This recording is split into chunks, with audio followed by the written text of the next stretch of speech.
Hi, my name is Ari, and I'm so happy you have chosen to watch an episode of our podcast, the Growth, Grace, and Gratitude podcast. I was inspired to start podcasting as a kind of shift that I had from the dance world into journalism. I grew up dancing ballet, and I have performed with the New York City Ballet, Miami City Ballet, at Alvin Ailey American Dance Theater, and in Madison Square Garden. So my overarching experience in dance has really inspired me to open up conversation that affects and influence our mental health. We have experts from every field to just talk about things and to find some level of growth, grace, and gratitude within each step of our evolution. I also want to mention that we have spiritual courses available for anybody that wants guidance on their spiritual journey. And if that includes coaching, we have a lot of guidebooks about inner child healing and mental health support and relationship guidance. And for students, we have great tutoring for writers who want to build on their journalistic skills or who want to publish their first novel, who want to work on their writing in general. We have courses in dance, ballet, yoga, and Pilates.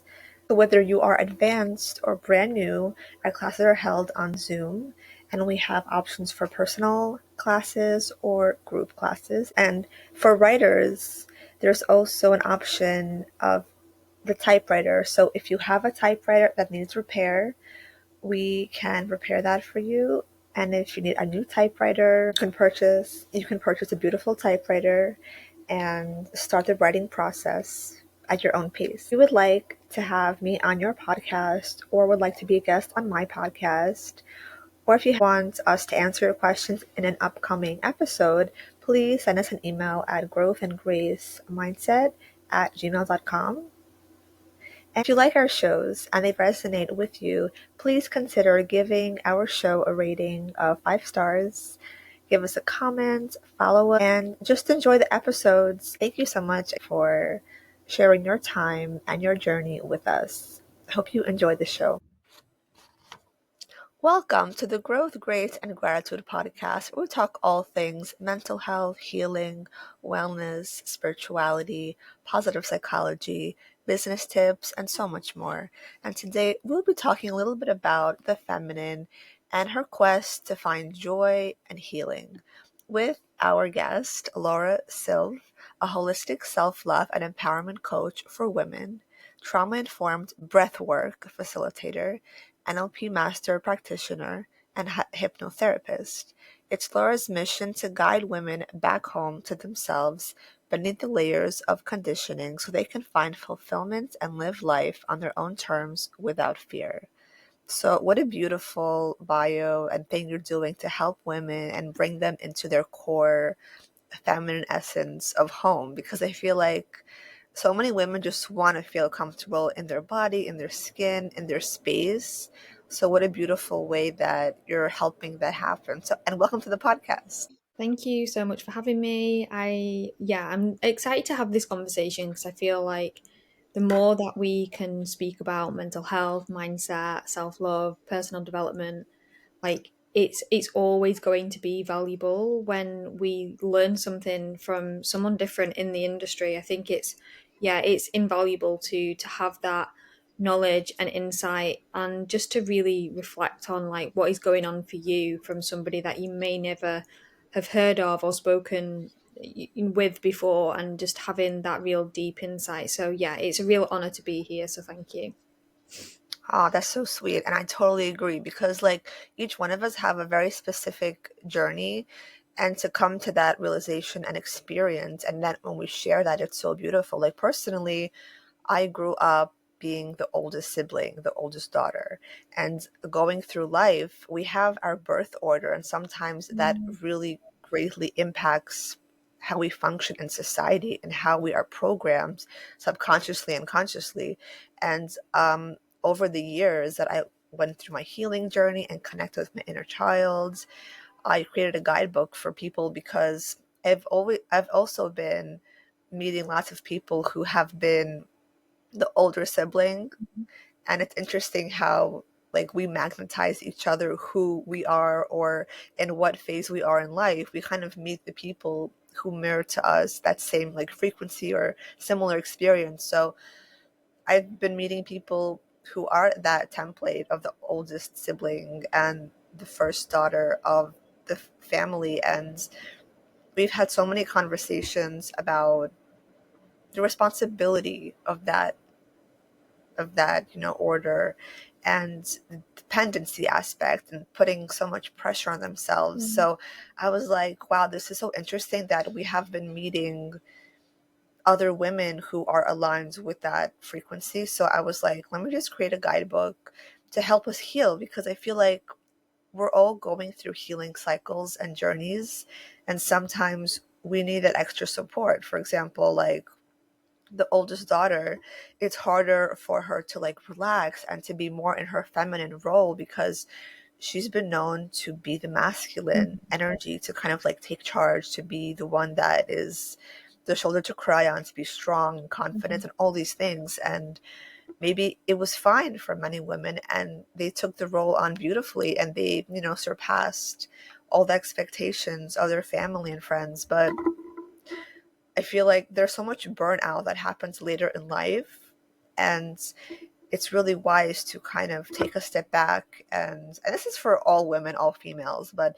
from my experience, this has been a really big theme with the with the like firstborn daughter and the oldest sibling. And like that realization is huge, because it's taking the woman so much, observation, to be like, wow, like this was my journey, this was my experience, and it's okay that Yeah. I'm not going to be in that space anymore that's purely masculine, that's purely aggressive oriented. And that could be a little bit of a trauma response, because there's going to be some kind of trauma bonds or some kind of roots in trauma bonding there, because there's this need to be liked and accepted. And that's how the oldest sibling and the first daughter kind of connects to being accepted. So I don't know about your experience as a feminine or your journey, but from my perspective and my experience, it's been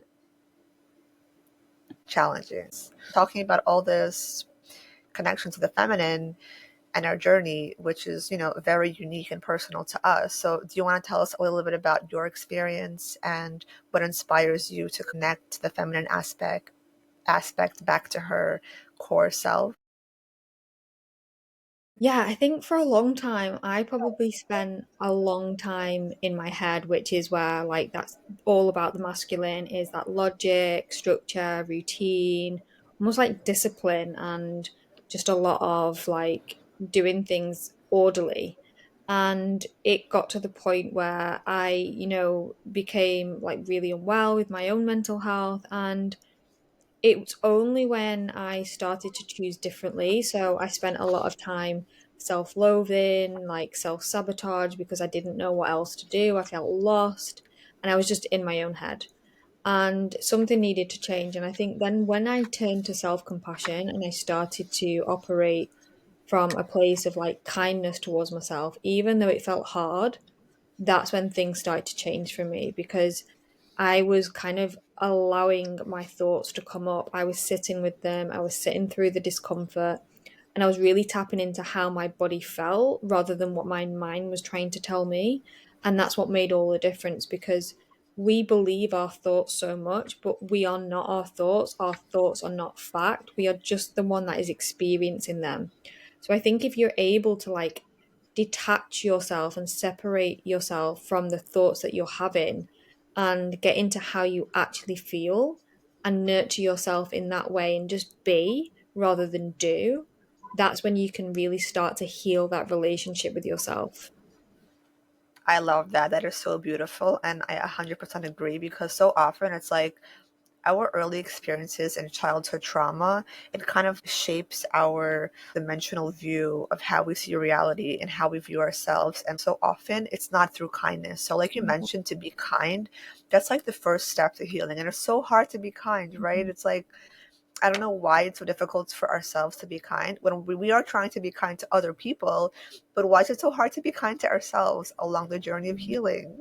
Yeah, I think, like you were saying earlier about like childhood and I think upbringing, especially in terms of like sibling order and things like that, but especially as women, like growing up, I think we are almost given the role of caregiver, but caregiver for other people, not caregiver towards ourselves.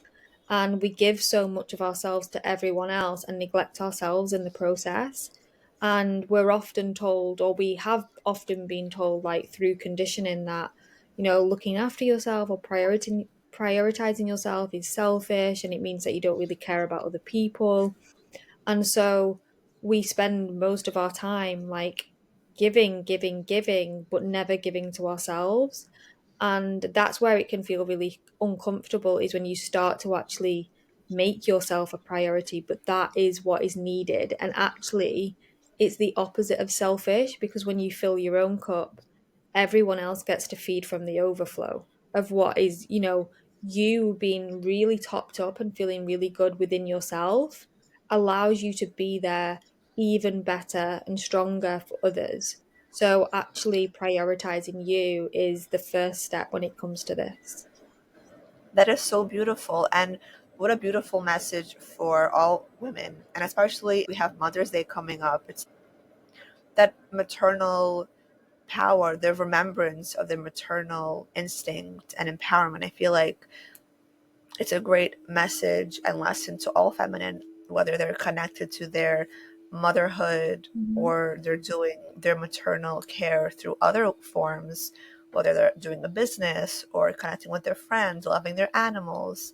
Any form of motherhood, it's such a beautiful gift of creation and co creation. And I feel Yeah. like we have to also remember that quality in the feminine, because her ability to heal, to surrender to the cosmos and kind of like lead through the womb, through love, through unconditional giving. It's also such a beautiful gift of the feminine. So we have to kind of remember and reclaim those parts of ourselves if we've forgotten them.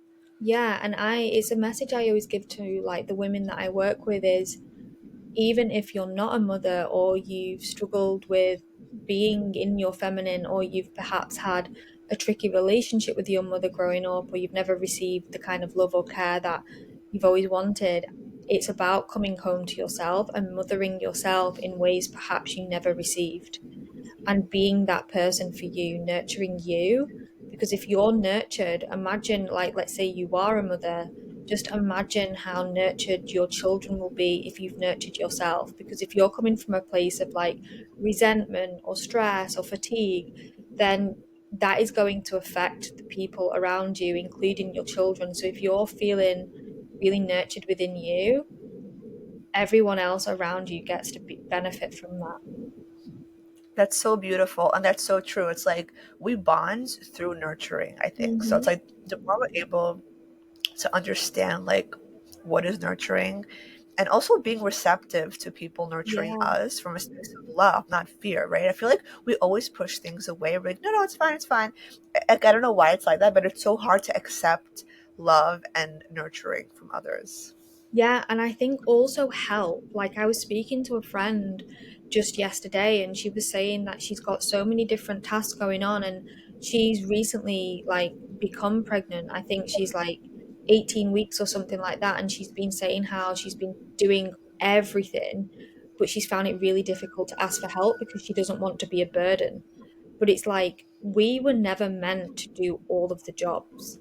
Like, where has this even come from? Like, we are human, like, we can't do everything. And actually, we are so much better and stronger together. And leaning on other people allows them in, it allows for that connection and that bond, like you're saying, and that love to really kind of like ripple through each other and make us closer. And I think asking for help definitely isn't a weakness. It's a sign of strength, but also like just true, genuine bonds with the people that you love. Because if you are asking for that help, it gives them a role, it gives them something to think, I matter to this person and I want to be there for them. And it gets to be reciprocal, whether it's at the same time or not. And it's also about understanding that It's not about giving because you expect something back. It's about doing it because you love the person. And when you do that and you allow it in, it allows you to also do it for yourself. That is so beautiful. 100% agree. I think part of our anxiously attached inner child is kind of craving to be seen and accepted in those ways, and that's why we kind of people please, and that's why we're trying to prove ourselves that we don't need help, because maybe it was modeled to us that in order to like have success or in order to be accepted, we have to be perfect first. You know, we have to get Mm-hmm. that A+ in school, we have to finish this task, or we have to be the best in any given field. So I think that also programmed us as kids to be like, I have to do it myself. I have to prove to everybody that I'm worthy. And that reframing and restructuring of the mindset to actually be like, you're actually worthy in your messiness was a huge shift for me and for a lot of my friends when we kind of connected and talked about our self-worth and how we feel worthy. That was the biggest space to accept ourselves in, is in the messiness, in the space where we don't look perfect or we don't feel perfect. Yeah. But can we, yeah, can we have that self-acceptance? Yeah, it's like the whole like I always remind my clients that you were born worthy. Like if you was to look at like if you was to go back and just imagine yourself being born, you were born like an innocent bundle of love. You would not say to that child like this child is not worthy and dismiss it. Like every child is worthy and you are worthy, like you were born worthy. And I think so many women will come to me about not feeling good enough or wanting to strive for perfection, but perfection does not exist. Perfection is just a perception, and everyone's idea of perfection is going to be different. So you will never achieve perfect on so many levels because it quite frankly does not exist. And as long as you know that you're doing good enough, but also you're doing things that are intentional for you, that matter to you, and you're giving your best, that's all that matters. And I think if we can really let go of the idea of perfection, that's when you set yourself free because you're no longer restricting yourself of just trying to constantly be better because there's always going to be room for improvement, but there's never a goal. Like we can't reach perfection because there's always going to be something more that you could do or give. So it's about knowing that what you have and who you are right now is already enough, is already worthy. Just by being you, just by existing, you are enough. And striving for perfection will only create so much like turmoil, unfulfillment, sabotage, like just everything that you want to kind of avoid. So I think if we can really detach from that, that's where we can really start to live our life. But I know that it's not easy, and that's why it takes turning inwards and really tapping into and connecting with that feminine energy, which is what, is like the masculine is going to block you from that essence that we all have. And when you reconnect with that, that's when you can really start living life in a way that feels good to you. That's so beautiful. Yes, it's so true. And even like you mentioned about not achieving perfection because it can't, it's like finding harmony within the Mm, disharmony is yeah. such a beautiful space to begin, because that's like that acceptance and that awareness of the moment that's usually not perfect. So it's like that's our work, that's where we have to dive into. And interestingly, today's the 5-5 portal, so people who are connected to like astrology and numerology, it's such a beautiful way to honor the element of change. 5 is about spiritual change and physical change, and we're in Taurus season, and Taurus is like Mm, the antithesis of change. Taurus doesn't like change.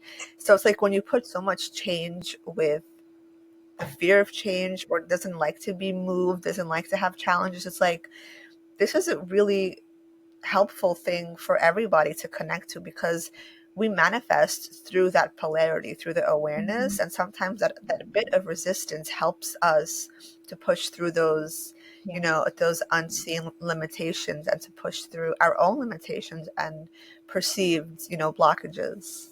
Yeah. Like when you're talking about change, it's something that we all kind of fear to an extent, but it's in the change and stepping out of your comfort zone that brings so much growth and evolution to you as a human.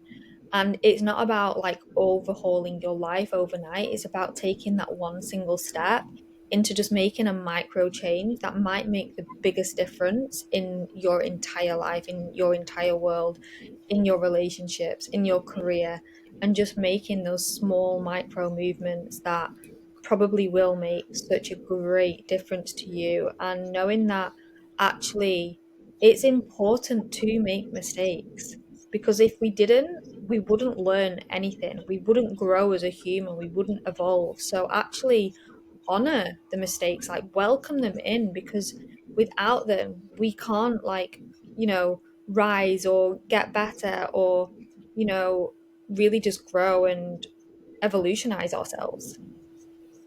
I love that. That is such a beautiful point. And how did you find like your strength and your ability to tune in more into your feminine when you were also going through like struggles and dealing with like perfectionism mindsets? How did, like, what helped you most, like, for people who are also struggling with this? Yeah, I think for me, the biggest thing was, and back when I was first struggling, it was like 2009. And back then, we weren't really speaking very much about mental health. Like, it was still seen as a little bit taboo. It was still seen as something like calling someone crazy or insane. And I was really like, I felt so ashamed of myself and like what I was going through that I kind of didn't have anyone around me to talk to. And the biggest thing for me was journaling. So, literally writing down everything that was going on in my mind, because it was an outlet for me to release all of the pent up emotions and thoughts that were going on in my mind when I didn't have anyone around me to talk with or to process things with. And it was just that huge brain dump of allowing everything on paper, it not needing to make sense, but it's that somatic release from my body that I needed, which I wouldn't have got if I kept it all like internalized. So for me, journaling was such a big factor in my own healing journey, which is why I created my own self love journal off the back of it, because it was so important for me to have that outlet. And it it just gave me so much that I needed that I couldn't find externally. It had to come from within to come out.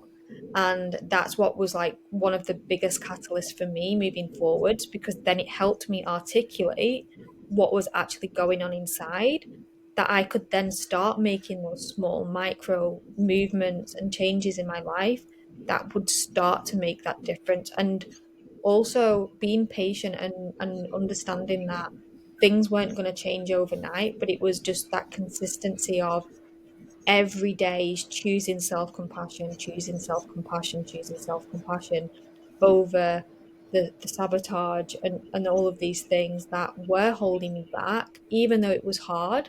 It was like I choose it anyway because I know it's going to benefit me, even though right now is so much of a struggle. This is what is going to move me forward and help me actually heal that relationship with myself.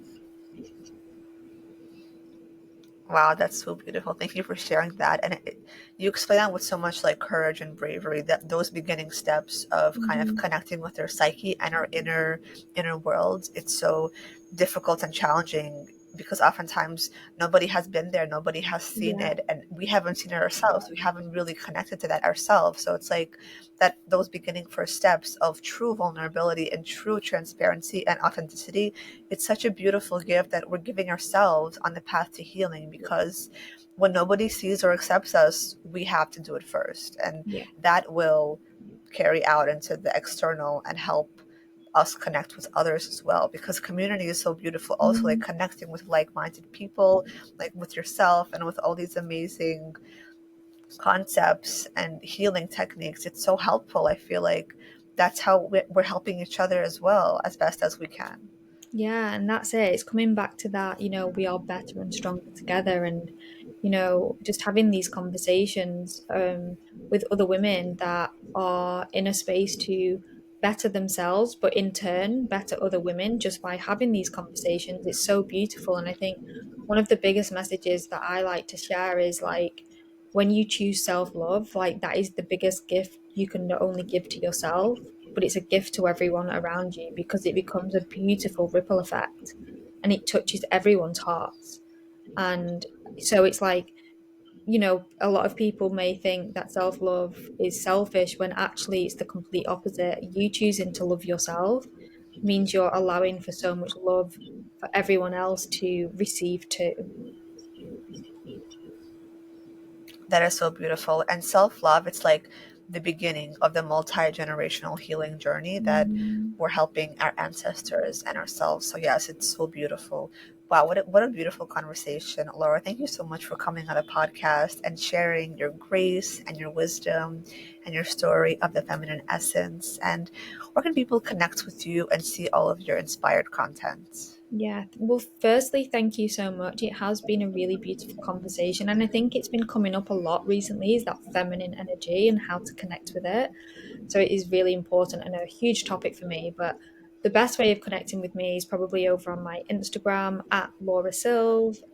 There's so many different ways you can work with me. I tailor all of my programs, packages, whatever, to the individual, because no one is going through the same thing. No one is the same person, and it has to work for you. But it could be breath work, it could be hypnosis, it could be coaching, it could be inside my membership. There's so many different ways. But when we have a chat, if you book in a free discovery call, we can look at the best option that is going to work for you and where you're at right now to where you want to be. Because that's what matters to me, is that you're connected with what is going to help you the most in your life. Amazing. Thank you so much again for coming on and helping inspire all women to take that step into self healing so they're able to help themselves and the next generations to come. Thank you.